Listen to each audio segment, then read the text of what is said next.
In the April 2011 Journal of Analytical Psychology, James Astor explains that we strive to say what we mean, which involves understanding the other person's communication, finding the appropriate form of words to articulate what we have understood, and expressing them in a tone of voice which can be heard. My name is Olivia Moore, and today I'm going to explain to you why the type of language that we use to deliver a message is crucial to how it is received. The second characteristic of cooperative verbal communication is taking ownership of the words that are said. This is achieved by using I language rather than you language.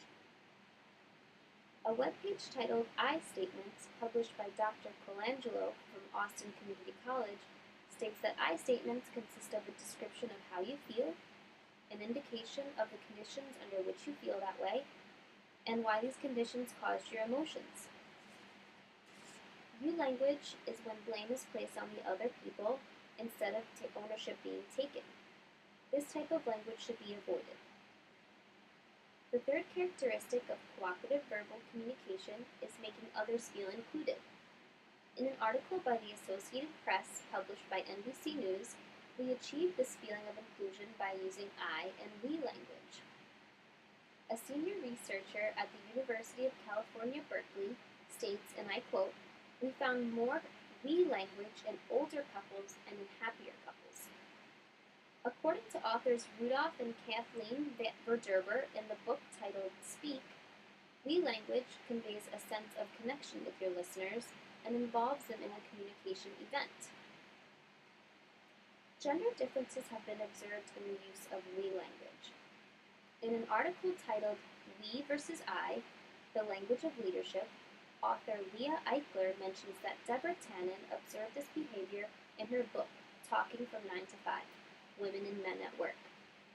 Women often said we in reference to their work, while men often say I, even if they had not done the work on their own. The October 23, 2013 peer-reviewed article, Power Through Us, Leaders' Use of We Referencing Language Predicts Election Victory by Stephans and Haslam, we language can be an extremely effective tool in gaining desired support. A study of Australian elections found that across all elections, victors made 61% more references to we and us and used these once every 79 words versus every 136 words for losers. Language has different meanings from culture to culture. The same concept applies to cooperative verbal communication, which Cass will delve deeper into.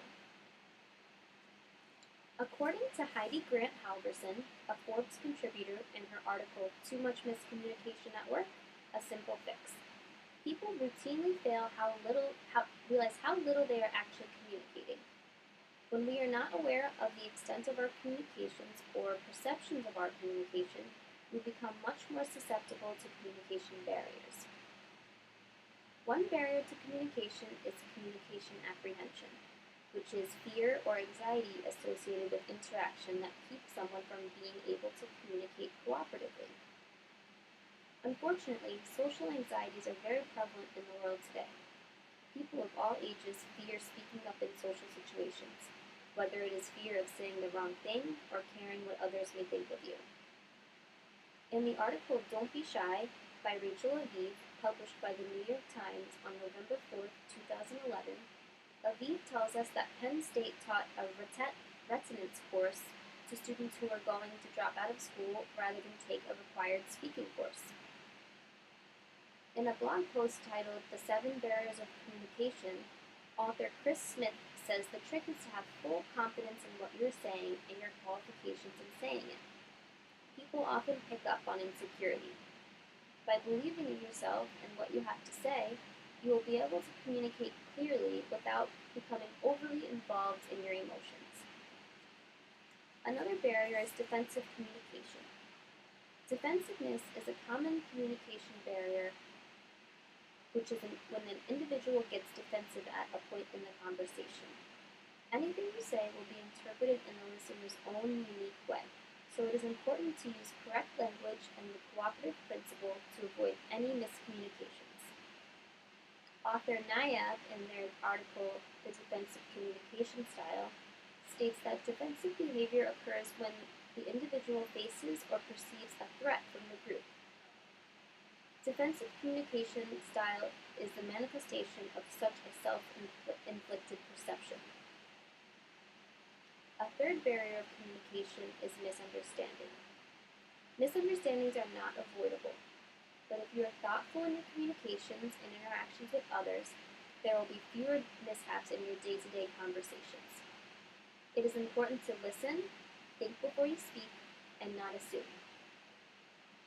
A blog post by Rujuta Borkar, published by Buzzle, titled Miscommunication in the Workplace, says no relation exists without conflict, period.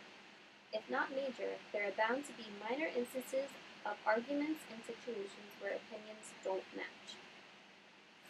In conclusion, Dr. Oakley, we feel that cooperative verbal communication can be greatly enhanced when a thought is put into what is said and how it is said. To summarize our findings, verbal communication is something that most of us will engage in several times each day. Depending on what is said and how it is said, this communication can be considered cooperative or uncooperative. To maximize cooperation, all 4 maxims of the cooperative principle should be implemented in the message. Taking ownership of language can build connections and facilitate accommodation. Barriers to cooperative verbal communication can be avoided by utilizing all of these techniques at the same time. Finally, it is our hope that the audience will embrace these techniques, allowing strong relationships to be built and multiplied exponentially. Thank you.